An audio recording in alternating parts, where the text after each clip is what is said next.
Pues buenas tardes, bienvenida, bienvenido al Ateneo de Granada. Hace unos cuantos meses, la insistencia de Conchita Fernández Piña por abordar la pandemia desde la perspectiva mujer o desde la perspectiva de las mujeres, nos llevó a la Junta Directiva a hacerle caso. No siempre lo hacemos, pero a veces le hacemos caso. Y vamos a programar, junto con esta, otra serie de conferencias sobre que aborden esta cuestión que vamos a comenzar hoy. Así es que las quejas a Conchita, que ha sido la que ha dicho de hacer este ciclo. Pero en vez de presentarlo ella, me ha obligado a presentarlo a mí. Y claro, presentar a Begoña Olavarría, para mí, es un compromiso. Y lo es porque uno repasa su currículum y uno piensa inmediatamente, pero si esto es el reflejo de lo que ha sido la psicología en España en los últimos 40 años. Y claro, cuando uno tiene un referente así a mano, cuando uno tiene una profesional que además de dedicarse a la clínica, que es lo suyo en realidad, se ha dedicado también a cuestiones institucionales, por aquello de decir a alguien con inteligencia que esté al frente de las distintas instituciones, de los asesoramientos que se pueden hacer desde la disciplina de la psicología, uno tiene una mezcla que es difícil encontrar en España, de tanta inteligencia puesta al servicio de la colectividad. Ella dice que está jubilada, es lo primero que dice en el currículum, pero no la creo. Un psicólogo en realidad nunca se jubila. Un psicólogo sigue siendo psicólogo hasta el último día y morimos con las botas puestas. De manera que cuando elegimos esta carrera y esta disciplina, ella en Madrid y yo en Granada, con algunos años de diferencia porque se puso antes en marcha la disciplina en Madrid que en Granada. Mi padre me dijo, no, a Madrid no, que no tenemos dinero para mandarte a Madrid, te quedas en Granada. Y menos mal que en Granada empecé justamente ese año que tenía que empezar la carrera, justo antes de la muerte de Franco, o sea que hace ya unos cuantos años. Begoña Olavarría, licenciada en psicología, psicoterapeuta sistémica, lo que da una idea de lo que yo llamaba hace un momento su inteligencia. Es decir, lo sistémico es una de las disciplinas, una de las corrientes dentro de la psicología que engloba más capacidad de aglutinar distintas perspectivas y de cara a la terapia familiar, por ejemplo, y de cara a lo que tenga que ser el desarrollo de las organizaciones o todas aquellas cuestiones que tengan que ver con la institución, salud mental institución, ser sistémico, encontrar los recursos en la sistémica. Yo que estudié con Cancrini hace ya muchos años, es un lujo. De manera que efectivamente ella lo pone en su currículum, que es psicoterapeuta sistémica. Pero después, además de eso, ha sido asesora del ministro de Sanidad durante un año, 2019. Forma parte de los spin doctor que dicen en Estados Unidos, es decir, aquellos que le dicen al amo qué puede y qué no puede aportar la psicología a la tarea política. Ha sido vicepresidenta de la Junta Directiva de la Asociación Española de Psicología Clínica y Psicopatología. Ha sido también el vocal del Consejo Nacional de Especialidades Sanitarias, en el momento aquel en el que muchos psicólogos queríamos ser psicólogos clínicos. Begoña Olavarría estaba allí esperando las distintas solicitudes. Y ha sido también colaboradora de la Organización Mundial de la Salud en el Departamento de Salud Mental y Abuso de Sustancias. Pero también trabajado en el Colegio Oficial de Psicólogos, donde nombrarla en el Colegio Oficial de Psicólogos era algo así como nombrar alguien con inteligencia, cosa que en el Colegio de Psicólogos no siempre sucede, la verdad, pero por su parte sí. Así es que aquí la tenemos esta tarde, gracias a los buenos oficios de Conchita Fernández Piña y también de Paco Torres, como siempre. Y la verdad que el título de su conferencia es muy largo, pero son 3 palabras clave: pandemia, mujeres y salud mental. El título es: a propósito de la pandemia de la COVID-19, pensando en la mujer y en la salud mental desde el contexto. Así es que le voy a pasar la palabra y la vamos a escuchar con cariño y a aprender mucho.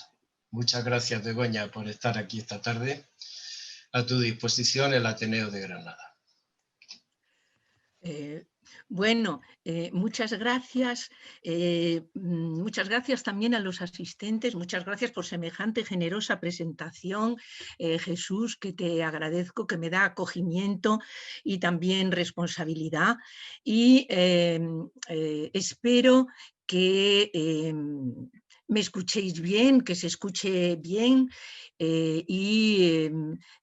me satisface en un momento en que aquí en Madrid tenemos un doble confinamiento, el de la pandemia y el de Filomena.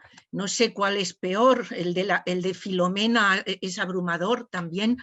Tener esta posibilidad a través del Ateneo de Granada, de este encuentro online para poder reflexionar juntos, me parece un privilegio que quiero agradecer a los organizadores, a Conchita, a Jesús, a Paco Torres y al Ateneo de Granada en su conjunto, y vuestra participación. Vamos con lo que quiero hablar hoy con vosotros, porque en realidad, más allá de las cifras epidemiológicas, los clínicos de salud mental estamos obligados a pensar las ansiedades, las angustias que colectivamente viven los ciudadanos y hacerlo en lo posible atendiendo al marco contextual y la complejidad que esto contiene.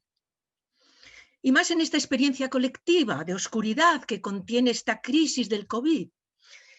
Y en esta crisis me importa trabajar en línea con lo que los psicólogos y los psiquiatras conocemos bien, es una referencia para nosotros, la línea que nos traía la vieja propuesta de Basaglia. Basaglia decía hacer algo con la oscuridad, abrir una brecha en la locura, decía él.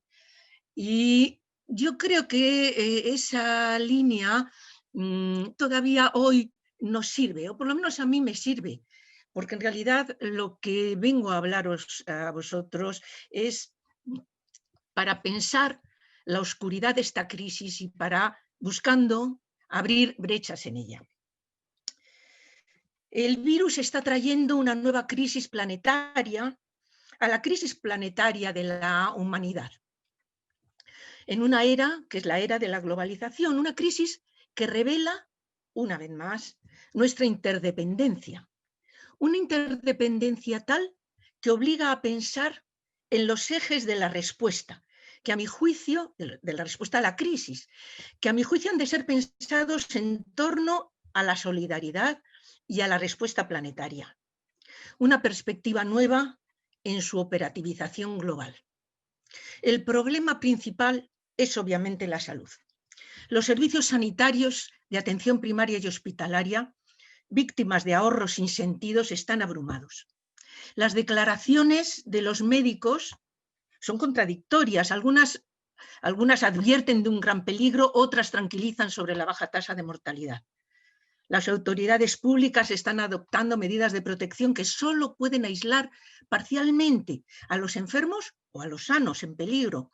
Y al tiempo se ponen en marcha grandes planes de vacunación nunca antes realizados en estas dimensiones, que requieren prioridades, etapas y diseños logísticos de gran envergadura. Y con un ritmo destacable. De hecho, habrá que modificar el vigente al ritmo actual en España, con sus diferencias autonómicas. el tiempo global del plan de vacunación sería de entre 4 y 7 años, ¿no? Las medidas preventivas adoptadas en todo el mundo están afectando a las escuelas, las reuniones, frenando la producción y el comercio, inmovilizando los buques de carga y de pasajeros, limitando los viajes internacionales y nacionales, bloqueando los productos de exportación, particularmente los de China en los medicamentos y productos sanitarios, reduciendo el consumo de combustible, desencadenando una crisis entre los países productores de petróleo, provocando caídas en los mercados de valores y empezando a provocar una crisis económica en una economía mundial que ya antes de la crisis era una economía desregulada. Nos enfrentamos a nuevas perspectivas, grandes incertidumbres y un futuro que es impredecible. Y la humanidad actual, que vive en un flujo de tensiones, no se ha preparado. Dice Edgar Morin, es hora de que cambiemos de vía por la protección del planeta y una humanización de la sociedad. Resulta difícil saber qué pasará después de la pandemia, pero algunos elementos en lucha podemos verlos ya. Después del confinamiento, ¿las conductas e ideas innovadoras se mantendrán con su impulso? ¿O el orden que es preciso modificar se restablecerá después de esta sacudida? Crisis de la democracia, triunfo de la corrupción y de la demagogia, regímenes neoautoritarios, iniciativas nacionalistas, xenófobas, racistas, todas estas regresiones y en el mejor de los escenarios estancamiento son probables. Precisamos poner en marcha de nuevo una vía político-democrática, ecológica, económico-social guiada por una solidaridad regenerada. Se multiplicarían las verdaderas reformas que no se limitan a reducciones presupuestarias, sino que son reformas de civilización, de sociedad, vinculadas a las formas de vida. La pandemia nos ha traído la posibilidad de corregir errores. Y así podemos ver, si no nos negamos a ello, que hoy debemos afrontar los nuevos desafíos del ser humano. El desafío de una globalización en crisis, existencial, político-democrática, digital, ecológica, económico-social. El peligro, si no afrontamos estos desafíos, será de una gran regresión intelectual, moral y democrática, no solo económica. Es una tragedia que el pensamiento fragmentario y reduccionista rija de manera suprema en nuestra civilización y prevalezcan las decisiones en materia política y económica.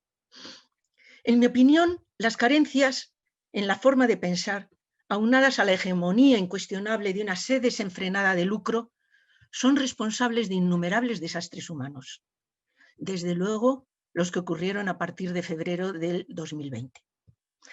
Los conocimientos se multiplican de una manera exponencial, de golpe, desbordan nuestra capacidad de asimilación y, sobre todo, lanzan el desafío de la complejidad. Cómo afrontar, seleccionar, organizar esos conocimientos de manera adecuada al momento de conectarlos y de integrar la incertidumbre. La cuarentena se vuelve más llevadera a pesar de todo si empiezas por tener claro que hay personas que no se pueden quedar en casa porque no tienen casa. Que hay muchas más que no pueden trabajar en casa porque su trabajo es forzosamente presencial. Y además, si no trabajan hoy, no comen mañana. Las mujeres maltratadas conviven 24 horas cada día con su agresor. La irrupción de la muerte ha pasado de la posibilidad de la muerte personal y de los nuestros a la muerte colectiva de multitudes, un fenómeno en lo inmediato que estaba fuera de nuestras mentes. Y lo viene haciendo cada día. La presentación del número anónimo de muertes día por día y la desoladora acción de enterrar a los nuestros en una despedida. La angustia colectiva está, pero se tapa. Las certezas de la poderosa civilización contemporánea parecen desmoronarse ante una crisis previsible, causada por un organismo microscópico, y surgen las preguntas a borbotones. ¿Qué quedará de nosotros, los ciudadanos? ¿Qué quedará en las autoridades públicas de la experiencia del confinamiento? Tan solo una parte. ¿Cuál en ese caso? ¿O todo será olvidado, minimizado, incluso folclorizado? ¿La salida del confinamiento será el fin de la megacrisis o será su agravación? ¿Boom o depresión? Enorme crisis económica, crisis alimentaria mundial, repunte de la globalización, despliegue de huidas nacionalistas, nuevo orden geoestratégico con surgimiento de nuevas potencias. ¿Las grandes naciones buscarán imponerse más y de otras maneras? ¿Habrá un progreso político y económico y social como después de la Segunda Guerra Mundial? No se puede saber si después del confinamiento las conductas e ideas innovadoras se mantendrán con su impulso, revolucionarán la política y la economía, o el orden se restablecerá después de la sacudida.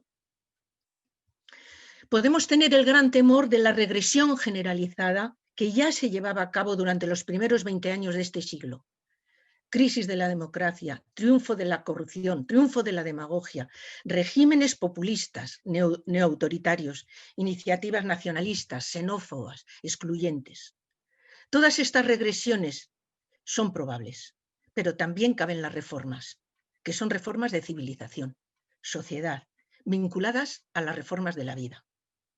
Sin embargo, una crisis sanitaria tan devastadora como la que vivimos puede fortalecernos a los habitantes del nuevo siglo, pero hay que ponerse a ello. Hablemos de la salud, porque el problema principal es obviamente la salud, y ahora es la salud de todos. Sabemos que el contexto político, los factores sociales y económicos son, lo llama así la OMS, determinantes de la salud de las poblaciones. De hecho, sabemos cosas como las siguientes: que la mortalidad de las clases trabajadoras es mayor en sectores de menor edad que en las altas. Vamos, que se mueren antes. Pero fijémonos que ahora vivimos un contexto de búsqueda de deslegitimación de las instituciones, donde la estructura social ya no se mira en términos de clases sociales, pues parecen haber desaparecido de los textos, de los análisis, de los estudios. Podemos observar que la identidad de clase parece asignarse y asumirse identitariamente simplemente en base a los ingresos. Pero no cabe duda de que, al menos en los países donde la sanidad pública es un derecho ciudadano que cuenta con un sistema o servicio nacional de salud, como el nuestro, la atención a la pandemia obliga a poner la mirada en sus servicios, en los servicios sanitarios y en sus prestaciones. Y vemos que los servicios sanitarios y hospitales, víctimas de ahorros sin sentido y más y peor, con sentido de ganancias como nicho de negocio de capitales privados, están abrumados. La vacuna acaba de llegar y aún pasará un tiempo antes de lograr la inmunidad colectiva. Y no solo es cuestión de tiempo. Supone la puesta en marcha de planes de salud pública de alcance temporal y con una planificación compleja que cuenta con vertientes logísticas, de distribución, económicas, atención a los precios de las vacunas establecidos por la industria farmacéutica, de gestión sanitaria, de prestación sanitaria y su control, de recogida de datos, de recogida y estudio de incidencias, etc. Pero sobre estos aspectos hay datos, análisis, se escribe. Paremos un momento. Aquello de lo que se habla poco o nada, pero existe, y existe con peso propio, suele quedar, decimos los psicólogos, suele quedar naturalizado, suele quedar no visto. Y hay cuestiones que se refieren a esta pandemia que debemos seguir con atención. Me voy a referir a 3 de ellas. La singularidad o sobrecarga que el género determina en las mujeres, el impacto en la salud mental y las ansiedades que vive la ciudadanía y su afrontamiento colectivo. Ansiedades que vive la ciudadanía, que no quiere decir patología, quiere decir ansiedades vividas, ansiedades o angustias vividas. Empecemos. Mujer, sin estudios, cuidadora o que trabaja en limpieza. Así son los perfiles más acusados por el COVID-19, según se desprende de la 4ª ola del estudio de seroprevalencia N-COVID, desarrollado por el Ministerio de Sanidad en colaboración con el Instituto de Salud Carlos III y el Centro Nacional de Epidemiología. Esta investigación revela lo siguiente: que el 7,5% de las mujeres en España que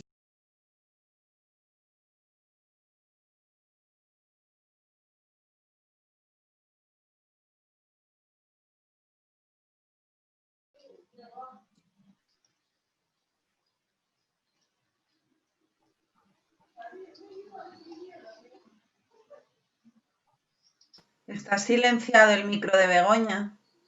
Voy. A ver, ¿ahora? Ahora sí. A ver. Te has quedado en el 7,5. Bien, decía que esta investigación que ha publicado el Ministerio de Sanidad, yo creo que es una investigación muy importante, y creo que es el referente principal que nos aporta datos en esta materia, revela, decía, que el 7,5% de las mujeres en España que tienen su trabajo en un sector, en definitiva, de ayuda a seres humanos, se han infectado de coronavirus, frente al 6,7% de los varones. Sin embargo, lo más llamativo se produce cuando se tiene en cuenta según qué tipo de trabajos y el nivel de estudios y se compara entre ambos géneros.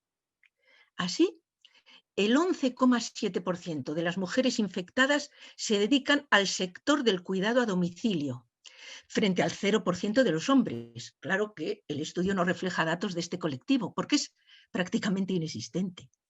En el caso de la limpieza, el 11,6% de las féminas que se dedican a esta tarea han contraído la enfermedad. Este índice se reduce a prácticamente la mitad en el caso de los varones, pues se sitúa solamente en el 6,7%. Pero veamos el perfil del paciente COVID según nivel de estudios y género. Se produce un fenómeno similar. Las mujeres con una formación inferior a la educación primaria se han visto afectadas el 8% por el COVID, frente al 5,1% de los hombres con el mismo nivel de estudios. Los niveles siguen siendo altos en aquellas personas que cuentan con bachiller o con un primer ciclo de formación profesional. Las mujeres vuelven a ser las más afectadas por la enfermedad, con un 8%, frente al 7,8% de ellos, pero creo relevante resaltar que la diferencia es significativamente menor. 8, 7,8. Fijaros la incidencia que tiene los estudios, ¿no? Que significa un paso adelante de autonomía de la mujer para llevar sus propias riendas. Vayamos a la salud mental. Diversos estudios muestran que el personal de salud puede experimentar síntomas como estrés, ansiedad, síntomas depresivos, insomnio, negación, miedo e ira. 2 estudios de encuesta publicados en The Lancet Psychiatry en julio del 2020 cuentan con el mayor número de participantes y están realizados en plena pandemia.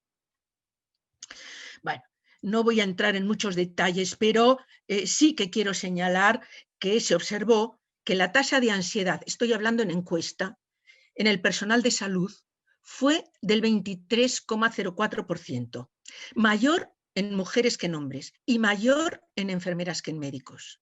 Y en la población general se observó un 53% de impacto psicológico de moderado a severo, un 16,5% de síntomas depresivos, un 28,8% de síntomas ansiosos y un 8,1% de estrés, todos entre moderados y severos.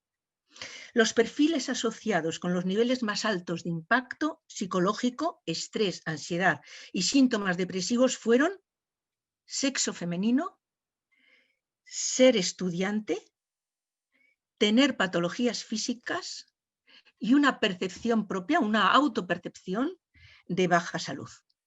Tengamos en cuenta además que, según la OMS, el género afecta de manera fundamental la salud mental. Dice concretamente, el género afecta de manera fundamental la salud mental y las enfermedades mentales, dado que determina el poder diferencial y el control que los hombres y las mujeres tienen sobre los determinantes socioeconómicos de sus vidas, su posición y condición social, el modo en que son tratadas dentro de la sociedad y su susceptibilidad y exposición a riesgos específicos para la salud mental. Lo dice la OMS en el segundo manifiesto de los derechos de las mujeres y niñas, pero lo dice en el año 2011. La pandemia en realidad está erosionando la salud mental de millones de ciudadanos. Confinamientos, angustias financieras, distanciamiento físico y social, temor al contagio, preocupación por familiares y amigos, incertidumbre. Las dificultades y obstáculos cotidianos no es corta. Piezas periodísticas, estudios académicos, opiniones de expertos presentan un panorama cuesta arriba. Hace unos días se dio a conocer el que hasta ahora es el trabajo de mayor envergadura en el tema y sus conclusiones confirman la gravedad del asunto. El autor es Cenat, que es profesor de Psicología Clínica en la Universidad de Ottawa y está publicado en la revista Psychiatry Research. Y este equipo canadiense, que hace un metaanálisis con datos de 55 estudios internacionales con más de 190.000 participantes, realizados entre enero y mayo pasados, bueno, confirman efectivamente datos como la prevalencia del insomnio, los signos de estrés, de depresión y de ansiedad que disparados. Aunque ellos, curiosamente, dicen que no observaron diferencias significativas por género o región geográfica. En definitiva, aunque ellos nos señalan que los problemas para conciliar el sueño eran 2 veces más pronunciados en los trabajadores sanitarios, la variable género no la incorporan. Por lo tanto, está claro, tenemos todavía datos insuficientes. Necesitamos seguir investigando para comprender mejor estas diferencias y también lo que está pasando, ¿no? Desde luego, sabemos desde otras investigaciones que cuando se está en primera línea de actividad en una emergencia, en una crisis, curiosamente, durante un tiempo, la sintomatología es menor que cuando se sale, que después, cuando se sale de esa primera línea de actividad. Es decir, cuando se está en primera línea, podemos traducir, uno no puede bajar los brazos. Cuando se está en el comienzo de la ola, uno no puede bajar los brazos si se está en servicio de ayuda a seres humanos. Y el insomnio es una de las formas en que se manifiestan los temores y preocupaciones que explica Cenat.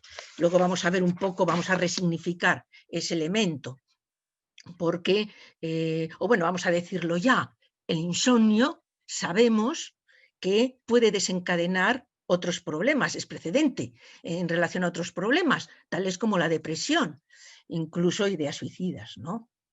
Hay investigaciones que muestran la asociación entre el sueño y las tendencias suicidas. Bueno, en definitiva, Cenat señala, subraya los riesgos para la salud mental de los trabajadores sanitarios y en general de los trabajadores que prestan ayuda a los seres humanos, pero coincide que los trabajadores que prestan ayuda a seres humanos mayoritariamente son mujeres, son trabajos feminizados si son de bajo registro formativo y están feminizándose o están directamente feminizados. Es decir, lo voy a decir de otra manera, hay mayoría de mujeres cuando se trata de profesiones de rango universitario, ¿no? Tengamos en cuenta que cuando hablamos de esa fragilidad en el ámbito de la salud mental, un elemento central es no solamente el estar en primera línea, es también el elemento añadido cuando esa primera línea se sostiene en el tiempo. Es la fatiga mental. Y esa fatiga mental, cuando se acompaña de frustración, porque no se resuelve el problema, pese al gran empeño energético y de atención, de lucha, entre comillas, como luego veremos, esto tiene su importancia, tiene repercusiones importantes en los riesgos para la salud mental. La fatiga mental, anotémoslo para después en nuestras mentes. Una cuestión importante, entonces, es lo que nos ha señalado la Organización Mundial de la Salud ahora, en octubre. Nos señaló la Organización Mundial de la Salud que la crisis por la COVID-19 ha perturbado o directamente paralizado servicios de salud mental críticos en el 93% de los países del mundo. El organismo subrayó igualmente que la sostenida emergencia sanitaria ha ido aumentando la necesidad de estos servicios. Y dice textualmente, leo textualmente, los líderes mundiales deben actuar con rapidez y decisión para invertir más en programas de salud mental que salvan vidas durante la pandemia y más allá, porque están pendientes del efecto de fatiga. Bien, estas son unas afirmaciones del actual director general de la OMS, ¿no? Bueno,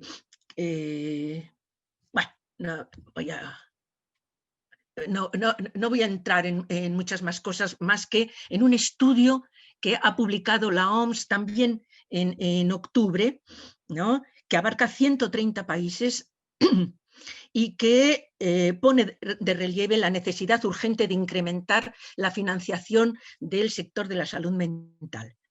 Porque si ya antes de la pandemia era necesario, los países destinaban menos del 2% de sus presupuestos nacionales de salud a la salud mental y tenían ya, y desde luego en España, dificultades para responder a las necesidades de sus poblaciones, esto ha aumentado con las necesidades que podemos ver y vislumbrar que vienen por la pandemia. El duelo, el aislamiento, la pérdida de ingresos, el miedo, están generando síntomas o incluso están agravando trastornos de salud mental persistentes.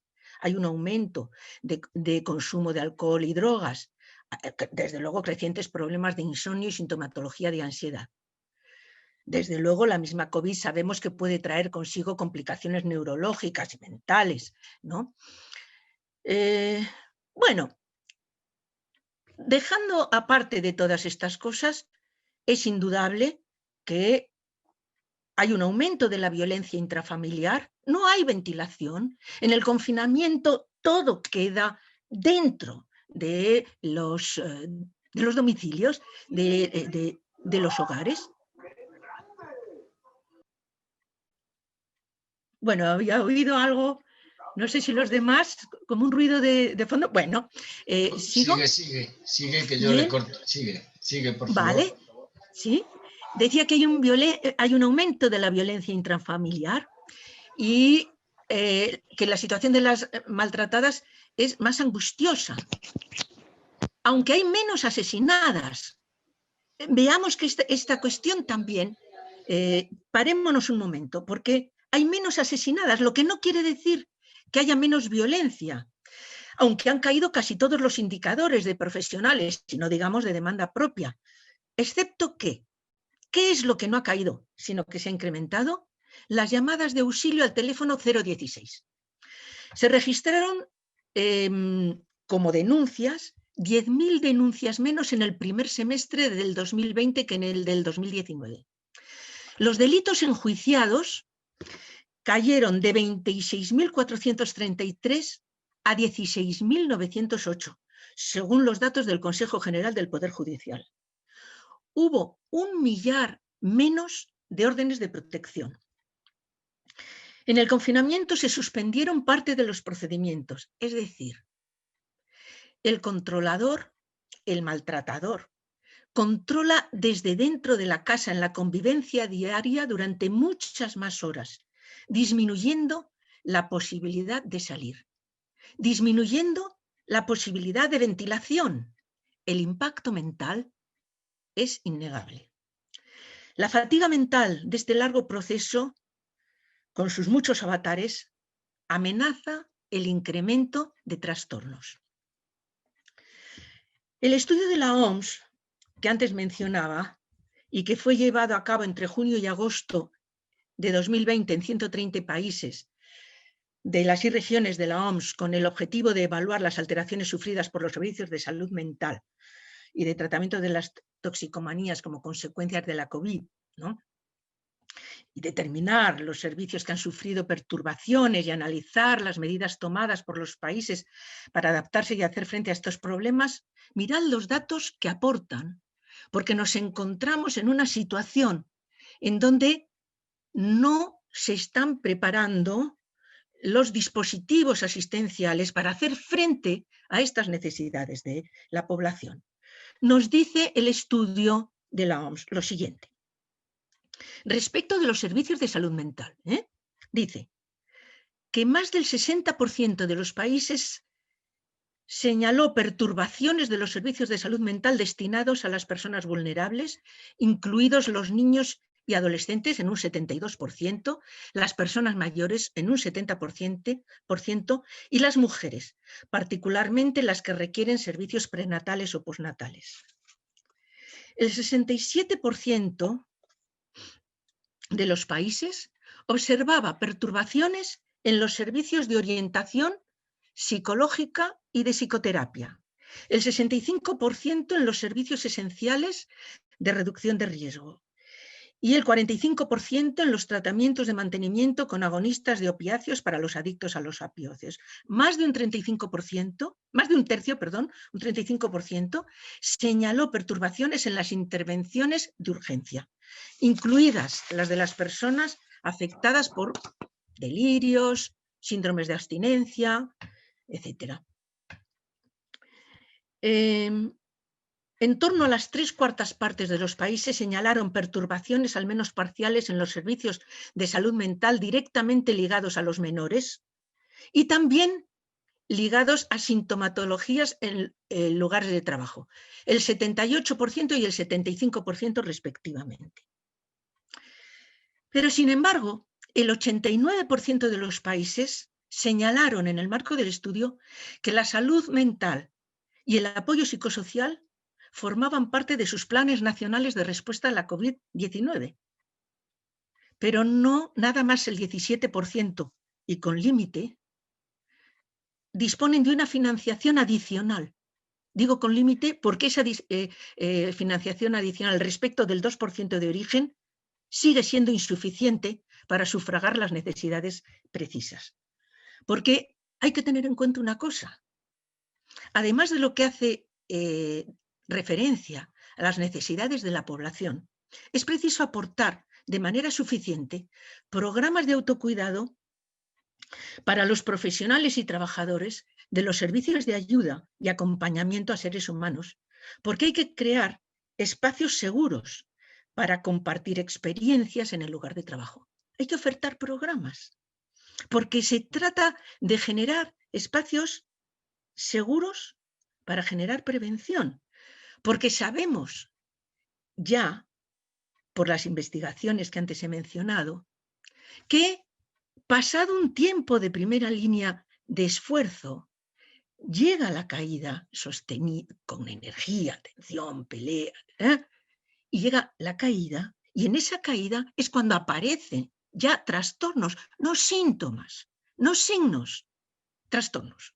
Y tenemos cosas que hacer para estos trabajadores y profesionales. Lo sabemos, los clínicos de salud mental. Tenemos instrumentos. Mahoney nos ha hablado de los autocuidados y podemos ponerlos en marcha en programas específicos, siempre y cuando, naturalmente, no dejemos agujeros en la atención pública de salud mental favorecedora de los nichos de negocio privados que no van a hacer esto, porque esto no genera dinero.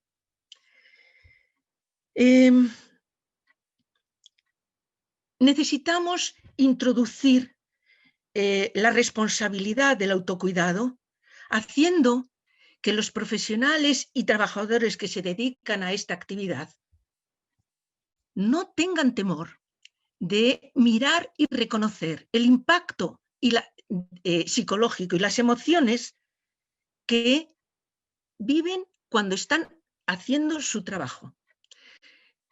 Tienen derecho y tienen que vivir para poder elaborar, para poder afrontar el miedo que se llevan a casa porque tienen miedo de transmitir también a sus hijos o a sus padres o a sus parejas. La culpa también, porque ellos mismos se sienten elementos que llevan el riesgo a sus hogares, ¿no? La inseguridad, porque dejan son identidades muy polarizadas, las del trabajador que se vuelca y las del ciudadano que sale. Y la inseguridad que en ambos escenarios y de maneras muy distintas, ambas conllevan, y la lucha entre ambas identidades, ¿no? Bueno, no quiero entrar mucho más porque no quiero dejar de hablar de otra cuestión que me importa trasladar y reflexionar con vosotros, que es sobre el tema de los tipos de angustia que vive la población, los tipos de angustia colectiva. No me refiero a los individuales, aunque naturalmente tiene su traducción individual, pero al menos sí quería dejar de manifiesto que podemos hacer cosas en relación a estos trabajadores y profesionales y que estamos obligados en los servicios, pero necesitamos tener los recursos que nos permitan generarlos en los servicios sanitarios. Bien, voy a hablar de los tipos de angustia que la población vive en la pandemia, casi como una curva, porque son 4 y prácticamente son sucesivas, ¿no? En realidad,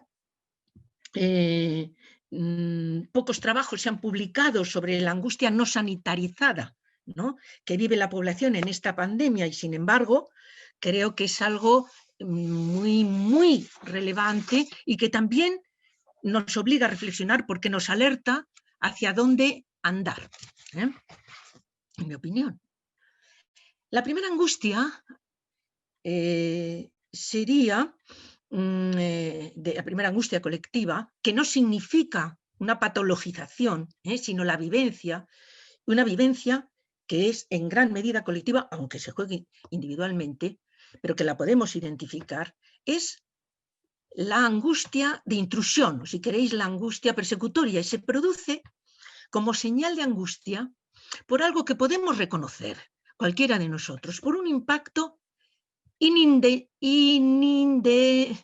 no se puede identificar, sin imagen, sin defensa, que alcanza nuestro hábitat, que pasa rápidamente nuestro hogar, nuestra casa, de tener una condición de seguridad casi omnipotente en nuestras sociedades avanzadas y seguras, y pasa nuestras sociedades seguras a la impotencia, a la indefensión y al desvalimiento.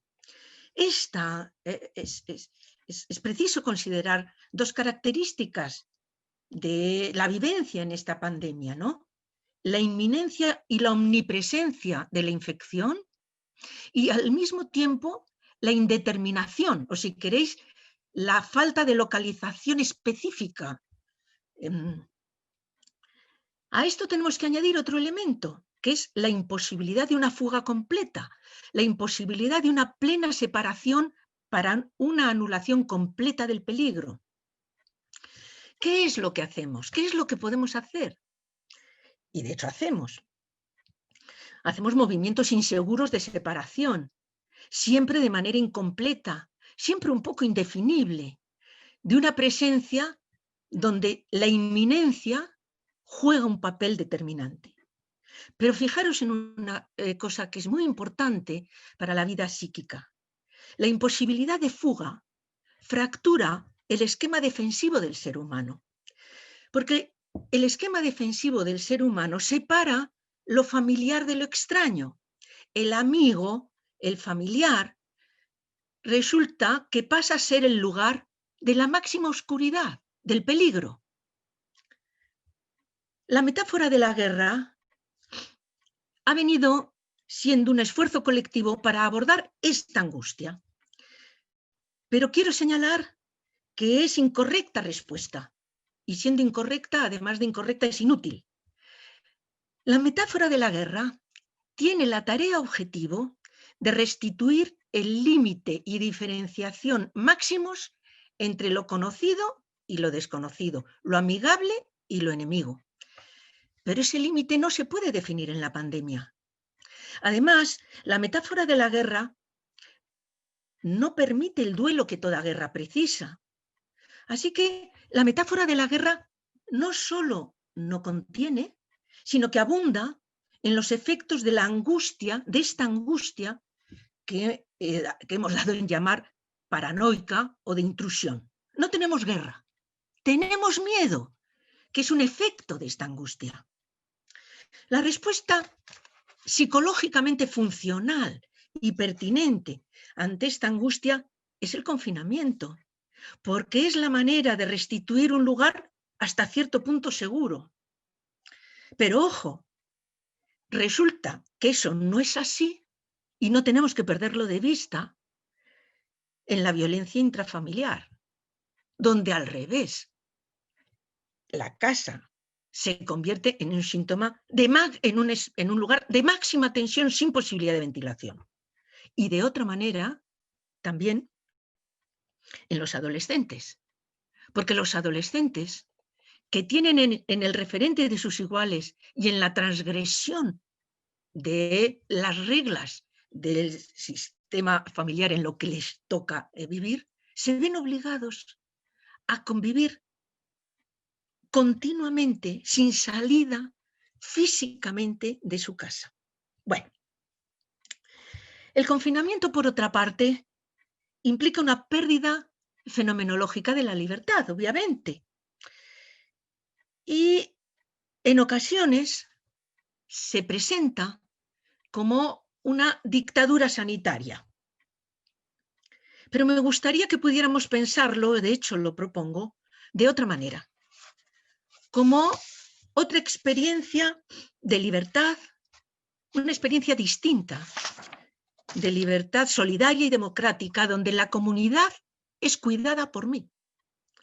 Una experiencia ética de una nueva libertad colectiva que se enfrenta en la pandemia a una concepción de la libertad individual en que cada uno puede hacer lo que desea sin que juegue un papel importante en la consideración del otro. En definitiva, una versión neoliberal de la libertad como propiedad individual queda cuestionada éticamente por la pandemia con el confinamiento. Esta experiencia de libertad nueva nos liga al otro, a través de la solidaridad, de la fraternidad. Claro que esto es una cuestión de debate, ¿eh? Yo diría que Giorgio Agamben abandera una posición muy contraria. Lo menciono porque creo que es interesante seguir este debate. Es un seguidor de Foucault y hace un análisis de otro orden en el que no vamos a poder entrar, pero lo dejo señalado por si alguien quiere retomarlo para poder seguir pensando estas cosas. Pero quiero entrar en el segundo tipo de angustia colectiva, que vuelvo a decir, no estoy hablando de patologización. El segundo tipo de angustia es la depresiva. El COVID produce muerte y estoy hablando de una muerte colectiva, donde disminuye la identidad, la singularidad y surge el número. Además, no se trata, en principio, o no solo, de la posibilidad de muerte de los míos. Es la mirada de la muerte masiva y del mundo que conocemos. Es la muerte como número diario que borra los nombres. La muerte como algo cuantitativo y abrumador que quiebra la singularidad, que presenta la muerte sin humanidad, o si queréis, otro modo de muerte, que es una muerte deshumanizada. Esta angustia depresiva, sin embargo, no se inscribe en una pérdida concreta, de un trabajo, de un ser querido, de un amor. No se inscribe en una pérdida concreta, una pérdida cuya existencia está ligada a un pasado más o menos reciente. Esta angustia depresiva de la pandemia, en un sentido sustantivo, se inscribe en el futuro, pues el objeto perdido, en gran medida, es el mundo que conocemos y que no volverá a ser ya. Así que se produce una colonización paradójica. Tenemos lo real de algo que acaba, pero sin representación de su pérdida. El COVID supone una experiencia de lo inimaginable. Por esto es que ahora precisamos convivir con la imagen y por ello el poder terapéutico de lo virtual es destacable. Paso rápidamente al tercer tipo de angustia colectiva, el de la convivencia, Es curioso porque guarda relación con un segundo tiempo de la pandemia. En realidad, supone una concepción ingenua, si queréis algo infantil, simplista, de la sanificación o de la cura colectiva como una superación del tiempo 1 de la pandemia, del tiempo de la infección, el tiempo de la llegada del tiempo de la cura colectiva, ¿no? Una superación del tiempo 1, el tiempo de la infección, pero esa superación del tiempo 1 en realidad es irreal, porque estamos obligados a convivir con la infección, mientras ésta se afronta con las vacunas y sus etapas y prioridades sucesivas. Hemos de convivir con el virus y su infección no solo en el tiempo 1, también en el tiempo 2. De hecho, el tiempo 1 y el tiempo 2 se superpone, se entremezcla. No es fácil, dirían algunos, establecer los límites entre uno y otro. Es que podríamos decir, ahora esos límites son indefinidos e indefinibles. De manera que el tiempo 2 no es el de la superación hasta la aniquilación, sino el de revivir continuamente el tiempo 1, el de la infección. Así que se hace preciso realizar un trabajo psíquico no previsto, que es el trabajo de la integración de ambos tiempos. Y desde esa integración, abrirse al otro, buscando la condensación de la intensidad del encuentro comunicativo. Porque es una elaboración que nos permite dar un salto, como el arte puede ser efecto de la sublimación de una herida. Por ejemplo, el Guernica de Picasso, la sublimación de una herida, que crea una forma nueva sobre una herida. También lo podemos hacer nosotros si buscamos la condensación de la intensidad comunicativa con el otro. Ese es el afrontamiento sano, funcional de esta tercera angustia. No digo que sea fácil, digo que es posible y que hay que tener en cuenta que esta tercera angustia por sí misma genera una desoladora confusión. La plasticidad funcional de lo psíquico que permite la elaboración de duelo frente a la fijación estereotipada y traumática. Quiero decir, aunque sea rápidamente, que siempre tenemos un resto psíquico del impacto emocional que nos conecta con este, pero no nos ata si se trata de un resto que ha pasado una elaboración que nos lleva a la vida. Y esa elaboración tiene que ver con el otro. Y vamos con la cuarta angustia, la de la recidiva. Su efecto, el negacionismo como represión de la existencia del mal, de la infección. La vida entonces se afirma aquí como la manifestación de la falta de límite, es decir, como un todo entremezclado vida-muerte. Hay que tener en cuenta que la tercera ola de la pandemia que estamos viviendo nos lleva a la vivencia de una nueva caída en el vacío, en que la defensa de la angustia es negar, comportarnos como si el parámetro de realidad no existiera, o como si fuera ridículo.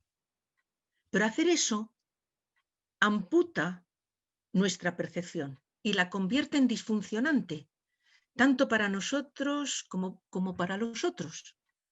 Negar el límite de nuestra vida, abandonar el cuidado del otro, vivir una omnipotencia narcisística psicopática, negar la vuelta de virus para evitar el sufrimiento del vacío, es un error. Lo vemos continuamente, lo vemos a nuestro alrededor. Es un error. Es un error y lo que necesitamos es la presencia afectiva y relacional del otro significativo, porque resulta central, de nuevo, para afrontar esta angustia. Quiero terminar solamente mencionando algo como una pincelada muy rápida, porque además creo que está en la cabeza de todos nosotros, aunque tiene perfiles específicos y tiene una extensión parcial. Pero es la angustia conspiranoica, ¿no? pero su carácter no generalizable, y que aunque apunta hacia una configuración disfuncional, hacia una huida no elaborada, es una una defensa disfuncional de una caída en al menos una, y seguramente más, de las angustias expuestas. Pero no quiero entrar porque tiene perfiles específicos y ya tenemos bastante, a mi juicio, con las otras angustias colectivas presentadas como para poder hablar. Fijaros, para terminar, en una sola cuestión. Las 4 angustias mencionadas, que naturalmente afectan a cualquier ser humano en cualquier fase de ciclo vital, guardan relación en gran medida en su abordaje elaborativo con el otro, con la calidad de la acción comunicativa que somos capaces de establecer con el otro, particularmente en el contexto significativo. Y como se verá en otras conferencias del ciclo que va a tener lugar, el rol de la mujer en esos contextos significativos en donde nos enclaustramos por el confinamiento hacen que la mujer esté, o las mujeres mejor, estén o estemos particularmente tocadas o en riesgo de quedar tocadas de una manera tal que hay que poner el acento en la visualización funcional para poder salir de ellas adecuadamente. Bueno, pues muchas gracias a todos y espero vuestras preguntas, intervenciones y debate, ¿no? Bueno, lo primero es aplaudirte. O sea que hacía tiempo que yo no asistía a una conferencia tan buena. ¡Qué barbaridad! He disfrutado muchísimo, he apuntado un montón de cosas. Eso lo dice porque es el anfitrión, no hagáis caso. Sí, vosotros haced las críticas que penséis. Sí, ahora vienen las críticas. No, pero yo primero prefiero escuchar a la audiencia. Así que, por favor, si hay alguien que quiera intervenir, abre su micrófono y plantea una pregunta, un comentario, lo que queráis.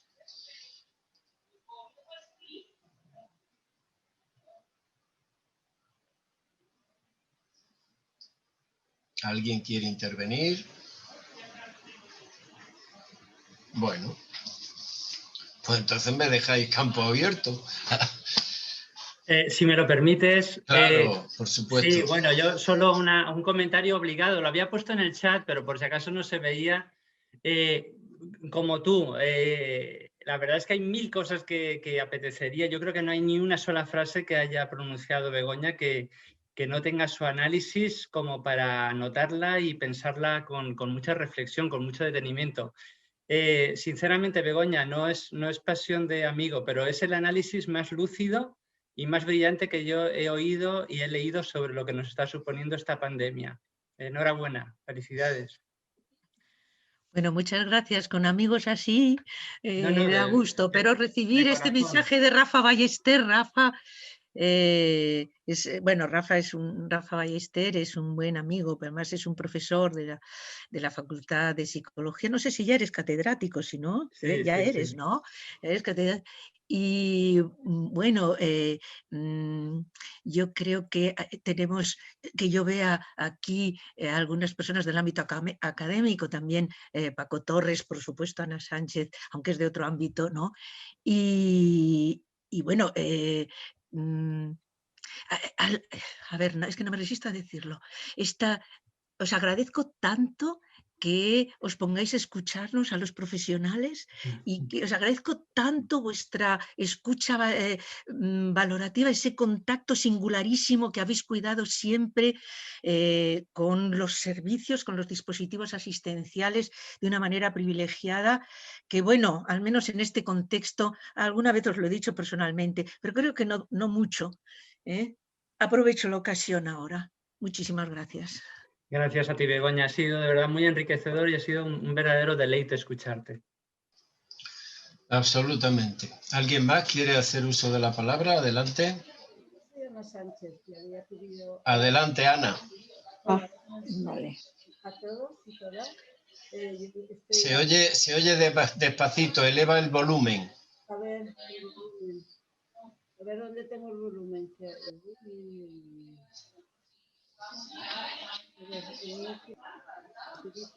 no lo puedo usar.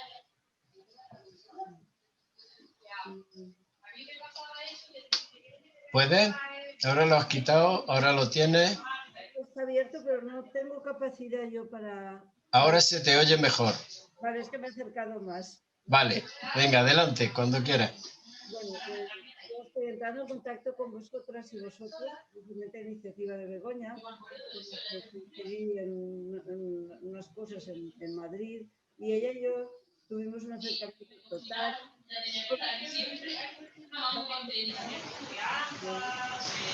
No, ahora ya no se te oye nada. Es que no tengo la posibilidad. Nada, pues...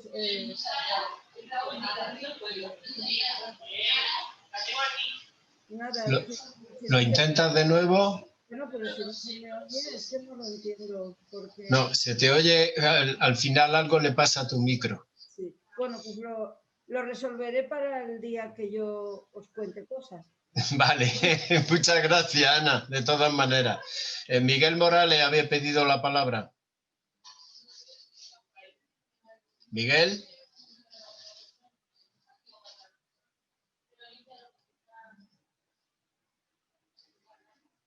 Miguel Morales había levantado la mano.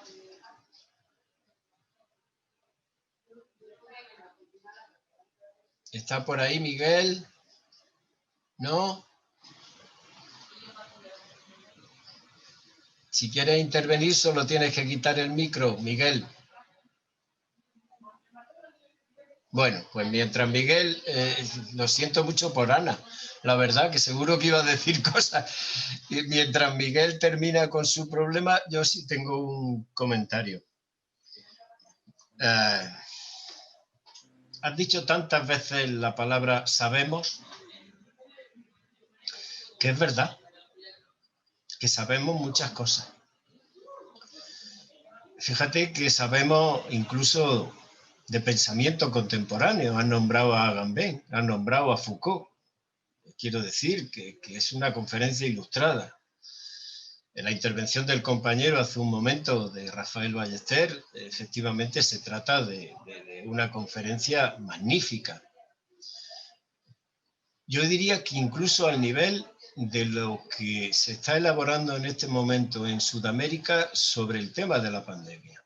Porque no es en Europa donde se lleva este tema. En Europa está lo de Agamben, está también lo de Jung Han, este profesor de raza oriental que trabaja en América, está también algunas cosas de los Berlín, italianos. ¿no? Bueno, ¿Eh? Sí. No, que Bunham no está en Berlín. Eso es, sí, eso es, ¿no? Es decir, a ese nivel, ¿vale? Pero las cosas más interesantes las estoy leyendo de autores sudamericanos, de autores argentinos, mexicanos, y en concreto una cuestión que a mí me tiene muy preocupado. Hay en este momento una gran producción intelectual sobre la pandemia. Yo estoy de acuerdo contigo con que efectivamente la pandemia ha puesto de manifiesto determinados límites allí donde pensaba la ideología neoliberal que no había límites. Es lo que tú has dicho, la ética neoliberal ha sido cuestionada por la pandemia. ¿Y la ética neoliberal cuál es? La del esfuerzo individual. Y sin embargo, tu conferencia ha sido un homenaje a la relación con el otro. Pues bien, todo esto que sabemos, todo esto que saben, aquí en Granada tenemos un eminente profesor que es Joan Charles March, que va a hacer una entrevista la semana que viene a Margarita del Val sobre este tema de la virología y sobre este tema del virus. ¿Y qué nos vienen diciendo? Que tendríamos que estar encerrados desde hace 15 días y no lo estamos. Ahora, todo esto que sabemos, intelectualmente hablando, ¿qué traducción política tiene? cero. Por lo tanto, efectivamente, está justificada las 4 formas de angustia colectiva que han manifestado, porque no hay consecuencias políticas de lo epistémico. Y eso, evidentemente, en una sociedad como la nuestra, que ya viene tocada desde hace muchos años, con crisis de todo tipo, prácticamente desde la transición, efectivamente es como para echarse a temblar. Bueno, esa es la primera. Hay más cosas, ¿no? Pero quiero también que intervenga el personal.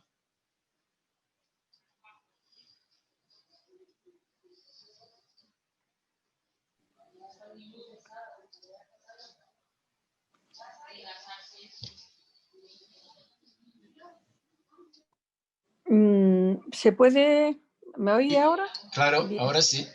Bueno, yo es que tampoco lo he intentado antes porque estaba también muy interesada, vamos, por el mundo en el que yo me he movido, no tenía contacto.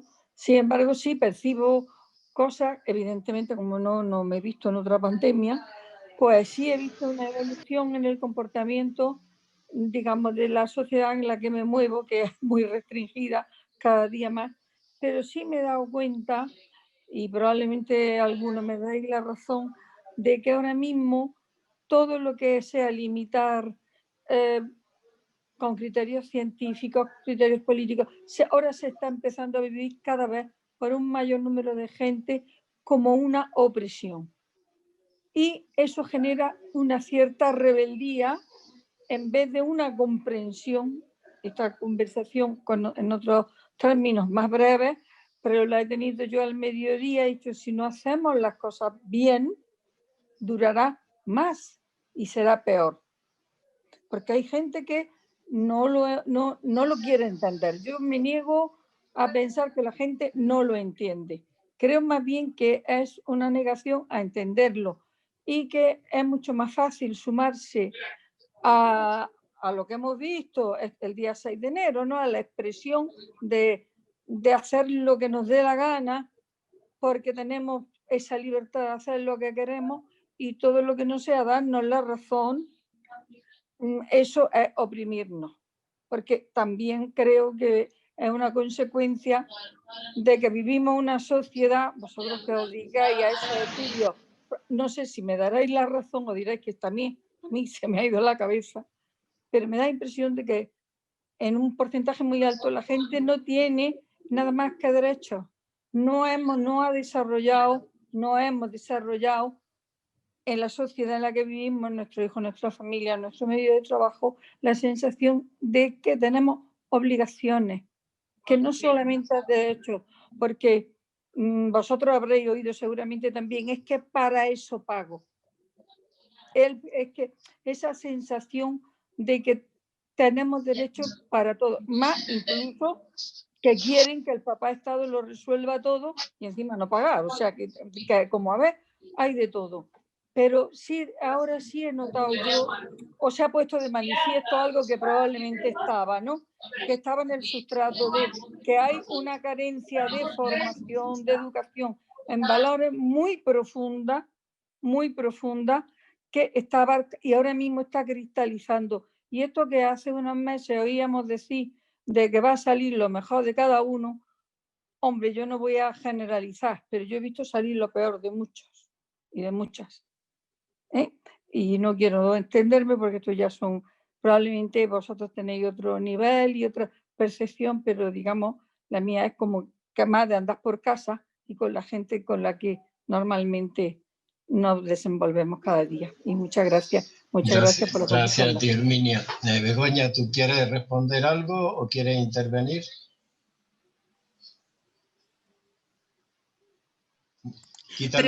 Preferiría, si cabe, no sé si hay algunas escuchar otras... más sí, opiniones. Venga, si te parece vale. bien. Sí, claro. Por favor. ¿Alguien más quiere intervenir? Yo, Ana Sánchez, otra vez. Cuando me muero por hablar, estoy escribiendo en el chat. Ah, vale.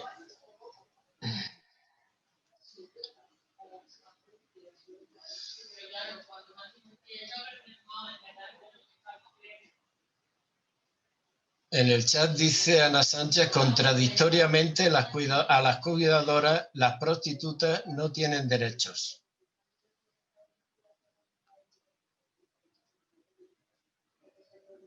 Bueno, eso tiene que ver con una de las cuestiones que yo también quería comentar. Por un momento la conferencia me ha dado la impresión de lo que Clara Ramas, una filósofa madrileña, profesora de la Complutense, llama el desamparo. Y efectivamente algo del desamparo está en juego en este momento, cuando se habla, por ejemplo, del Estado fallido en sus tareas de protección. Pues bien, lo que yo he escuchado hoy es que frente al desamparo la propuesta de Begoña es la política de los cuidados. Es decir, la recuperación de usos, costumbres, maneras de ser, sentimientos que tienen que ver con las mujeres, históricamente hablando, y que son una alternativa al individualismo, al cada uno a lo suyo. Y por eso digo que otra de las cosas que he escuchado es que frente al desamparo, el cuidado de sí, para decirlo en los términos de Foucault, pero también el cuidado del otro. Y eso me parece que tiene bastante que ver con una tradición femenina, una tradición de mujeres a lo largo de la historia.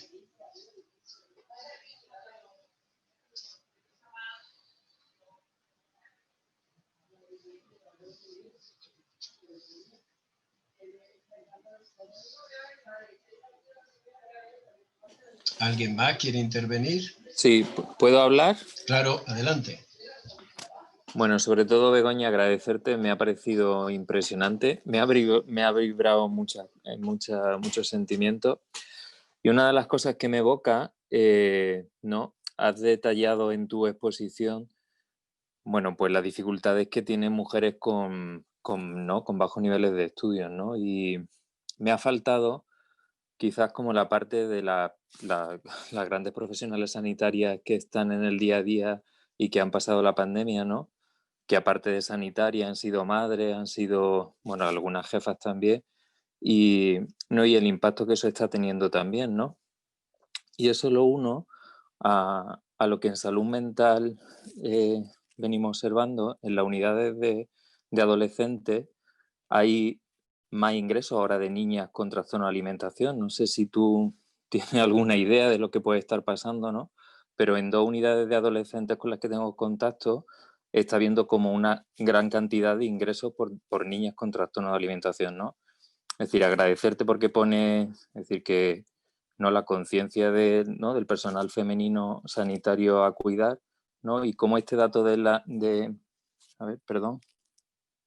como este dato de las niñas que tienen trastorno de alimentación, ¿qué explicación se le puede dar? Es decir, que hay que estudiar más y hay que recoger más datos y hay que analizarlos, ¿no? Pero cómo generacionalmente, ¿no?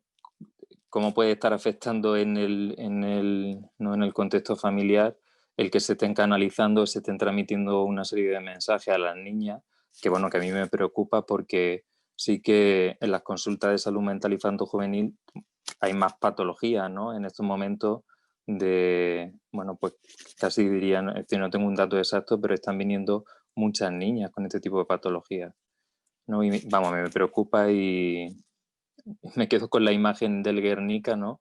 Porque me quedo ahí un poco pillado de cómo construir un Guernica en toda esta situación, sobre todo con los niños y con las niñas y los adolescentes. Pero eso, ¿no? ¿Qué piensas tú de todas esas profesionales sanitarias que no han tenido la posibilidad tampoco de poder decidir en algunos momentos el cuidado de los hijos, el confinamiento, acudir al hospital, ¿no? Otras mujeres que no podían ayudarlas y todo eso, ¿no? El sistema sanitario que está soportado principalmente por mujeres y luego esa otra idea de hijas de estas mujeres que bueno, que pueden presentar problemas de alimentación, como ya estamos viendo que cada vez más las consultas en las unidades de adolescentes pues estamos teniendo más ingresos de eso. Muchísimas gracias.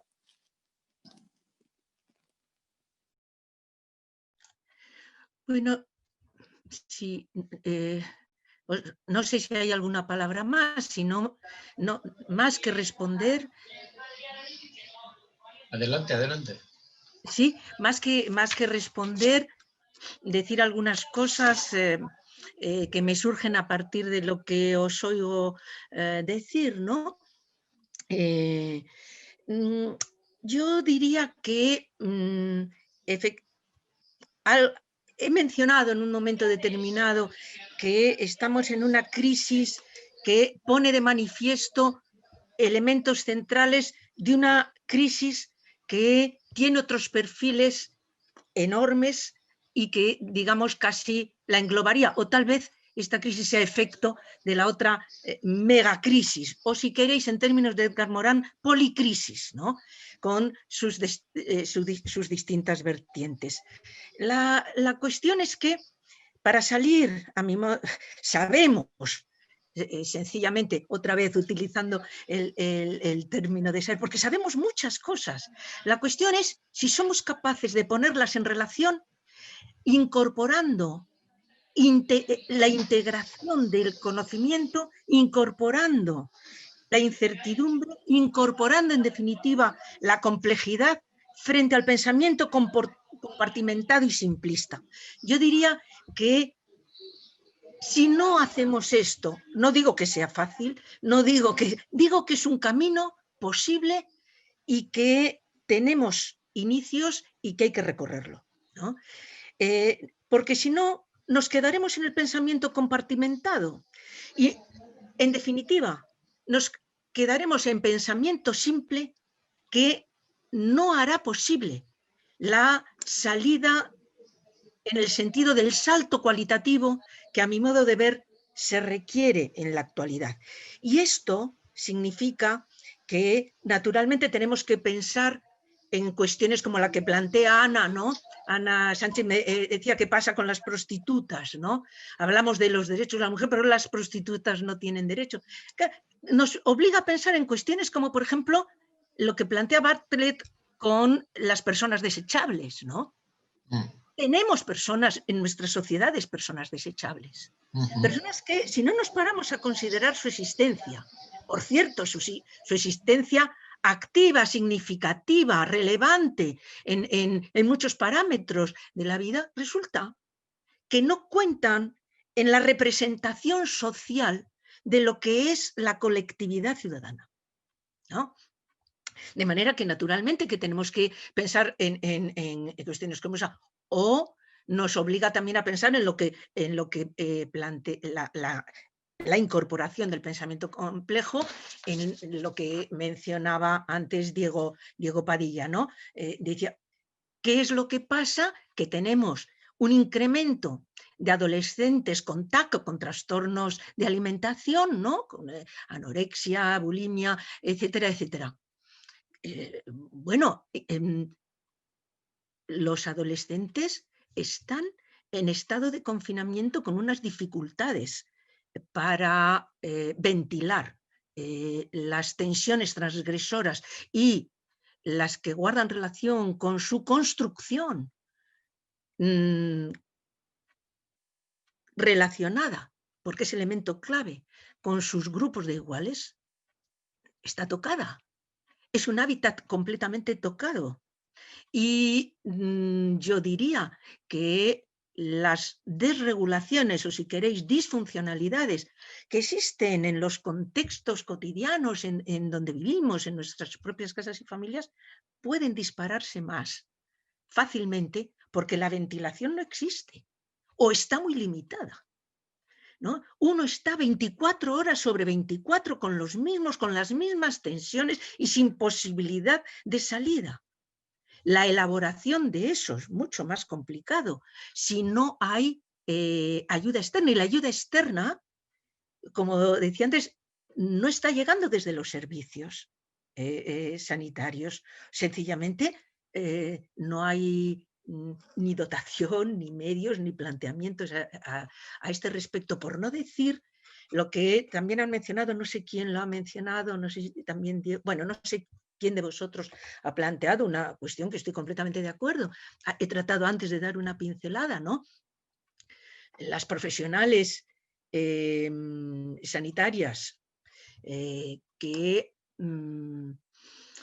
han estado y están, digo profesionales sanitarios, pero también puedo decir las mujeres de la limpieza que están en urgencias, por ejemplo. Pero bueno, las profesionales sanitarias que están haciendo una apuesta vital de compromiso y de implicación con su equipo, con su servicio y en relación a la ciudadanía, y lo que viven es una serie de emociones cuya canalización, incluso su identificación, se considera que tienen que negar, incluso es malo percibirlo, y tienen esta percepción de sí mismas si se sienten con tristeza, o tienen culpa, o tienen miedo, se sienten mal porque no deberían de sentir esto. Entonces, muchas veces trabajan bloqueando el acceso a la identificación de la emoción. Y si se bloquea el acceso, que es una de las respuestas generalizadas, sabemos qué es lo que se produce.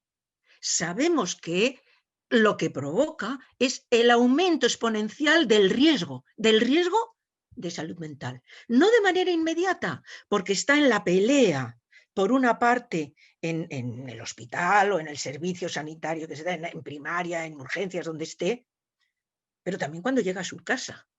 Porque ¿qué madre es esta que antepone su profesión, su trabajo, su no sé qué, a el bienestar de sus hijos y su seguridad? ¿Cómo se vive esto? ¿Puede tolerar ese cuestionamiento internamente? Y si lo tolera, ¿cómo lo tolera? ¿Lo tolera negándolo, tapándolo a sus propios ojos? ¿Veis lo que quiero decir? Cuando hablaba de las angustias, cuando hablaba de la cuarta, decía la de la negación, ¿no? Mejor ni me percibo, ¿no? Y cuando una profesional, una mujer que está en estos servicios, hace esto y llega a su casa, ¿qué percepción de ella pueden tener los que en ella habitan? ¿Ella puede permitirse estar cansada? ¿O se va a sentir culpable por estar cansada y no estar a la altura de los requerimientos que se supone que el contexto le reclama? Como madre, pareja, qué sé yo. Las tensiones ahí de impacto psíquico se entrecruzan y es como si tuviera que negar una para atender la otra, unas veces una, otras veces otras, o negar ambas. No sé si explico cuando hablamos de las angustias este tipo de cuestión. Esto es lo que se aborda en la cotidiana. Claro, si pensamos en mujeres profesionales que están haciendo una apuesta vital tremenda y lo que se encuentran en la tercera ola es que no resuelven, o mejor dicho, no llega el segundo tiempo, ¿no? Que sería el de la aniquilación de la infección. Y es como si cada vez fuera peor. Es más, de hecho, sanitariamente cada vez es peor. De manera que su compromiso y la intensidad de su apuesta es algo que no alcanza a cumplir objetivos. Y su percepción muchas veces es que el medio al que se dirige, sí, la valora con los aplausos en un momento determinado o con palmadas en la espalda cuando llega a comprar el pan, de acuerdo, pero su percepción es que se ejerce la falta de cuidado como un modo de desprotección que cuestiona su cuidado, que la cuestiona como ser humano que ha hecho esa apuesta profesional. No sé si es decir, que lo que se va produciendo con todo esto, pongo ejemplos simplemente, solamente para poder ir visualizando, ¿no? De una manera más conectada con elementos de realidad, vamos a decir, identificable para todos nosotros, ¿qué tipo de cosas estamos viviendo? Si no somos capaces de integrar conocimientos para dar una respuesta de salto cualitativo, no la vamos a dar. Si no somos capaces de integrar la incertidumbre, el valor del otro, el reconocimiento de que la acción comunicativa en su valor, condensado nos juega un papel principal, nos estamos cercenando. Y esto yo creo que empobrece la posibilidad nuestra de respuesta. Bueno, cosas que se me iban ocurriendo según os escuchaba, ¿no? Muchas gracias, Begoña. Vamos a ir terminando porque son ya las 8:30, pero hay una pregunta. Bueno, primero en el chat, Ana, que va a dar una conferencia en este mismo ciclo, Ana Sánchez, que va a dar una conferencia en 3 semanas, dice que hablará de los cuidados y dice, sobre los cuidados se funda la atribución dicotómica de roles de género. Pero Miriam Félix quería tomar la palabra. Adelante. Hola, buenas tardes. Lo primero, darte la enhorabuena, Begoña. Me ha gustado mucho la conferencia. Quería haber saludado a Teresa de Miguel, que me parecía que estaba por ahí. Trabajé hace unos años con ella, solo le he visto los ojos y justo se ha ido. Yo estaba pensando, yo trabajo en un hospital en Madrid, en Vallecas, que ha sido una de las áreas, yo creo que más afectada, yo creo que muy en relación al nivel socioeconómico, además en las 3 olas, y todo este tiempo nos hemos estado dedicando, yo personalmente me he estado dedicando a profesionales sanitarios. Y hay una cosa en relación con las mujeres que me ha llamado mucho la atención, ¿no? Y es que ha habido un momento en esto de lo que hablábamos de los roles que han priorizado hasta tal punto su supervivencia y resolver la crisis que han sentido como que no les, que abandonaban a sus hijos, y además esto me lo han transmitido a lo mejor 15, 20 trabajadoras, que me ha llamado mucho la atención, ¿no? Es que como estaba más preocupada porque me pasase algo a mí que le pasase a mis propios hijos. ¿Qué clase de persona soy? ¿No? Y a mí esto me parece casi de lo más duro que he oído, ¿no? Porque al final es cierto que hay tanta situación traumática en lo que se ha vivido en los hospitales, como que es verdad que se puede entender, ¿no? Desde una persona que es ajena a nuestra profesión, se puede entender más fácil que se sufra por eso, pero cuando toca algo tan nuclear, tan identitario, tan importante para una mujer como la maternidad, se descoloca tanto que de alguna manera se rompen, ¿no? Y no sé si, quería compartir, saber tu opinión sobre esto y ver si alguien más había tenido una experiencia parecida o por ver las ideas. Gracias. Gracias a ti. Adelante, Begoña, si quieres intervenir. Bueno, me parece muy importante lo que traes. Muchas gracias, Miriam, porque efectivamente. También, de todas maneras, Ana Sánchez en su conferencia hablará también yo creo, específicamente de esta cuestión, ¿no? Yo voy a ir más desde una perspectiva de salud mental. Si nosotros somos capaces de favorecer espacios seguros, si puede ser grupales, donde distintos trabajadores y profesionales, trabajadores y trabajadoras, puedan presentar sus experiencias vivenciales en su ejercicio directo como profesional, en sus angustias como profesionales, en sus sentimientos de inseguridad y de culpa como profesionales y como ciudadanos, como seres humanos que sienten que confrontan roles o que transgreden compromisos que tienen con otros fuera de su ámbito profesional. Si somos capaces de generar esos espacios donde esa reflexión, donde quepa la expresión, para empezar, donde quepa, por lo tanto, la identificación de las emociones que están en juego, porque es que muchas veces estas personas se sienten mal por el solo hecho de llegar a sentir algo a lo que le puedan poner una palabra en esta dirección. Es decir, es que al revés, tienen que identificarlas, tienen que nombrarlas, tienen que ver en qué plano se contraponen para poder hacer un trabajo de elaboración que integre lo inseguro, lo indefinible, en colaboración con otros, en donde se produce el apoyo mutuo. Creo que ese es un trabajo que podemos hacer desde los servicios, ¿no? Que se puede hacer desde los servicios de salud mental, ofertándolo a los profesionales y trabajadores que están ahí.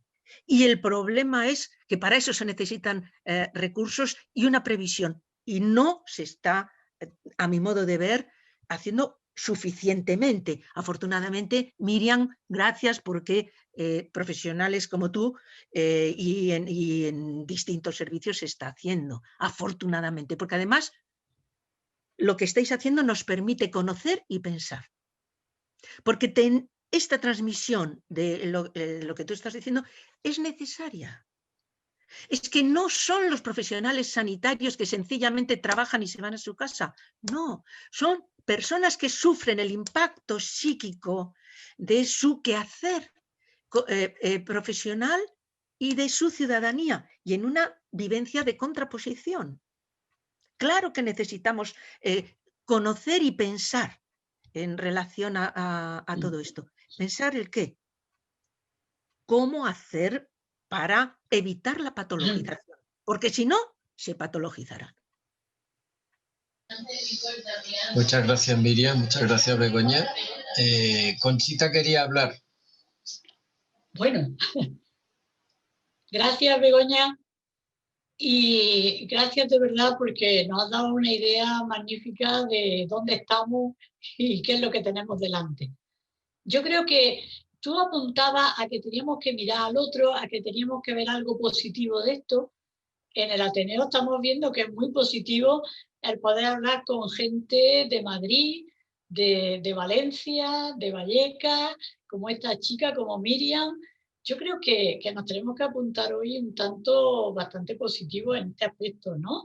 De la pandemia, que nos permite esto, porque el Ateneo, desgraciadamente, no tenemos fondos como para haber traído a todas las que estáis hoy oyéndonos. Gracias, Ana, también por estar ahí, y espero que nos veamos el día 4 de febrero, que vamos a seguir hablando sobre esto que tiene mucha tela. Yo creo que aquí tenemos mucha tela. Un abrazo a todas y gracias por estar ahí. Gracias, Begoña, ya hablaremos. Un abrazo. Pues muchas gracias de nuevo.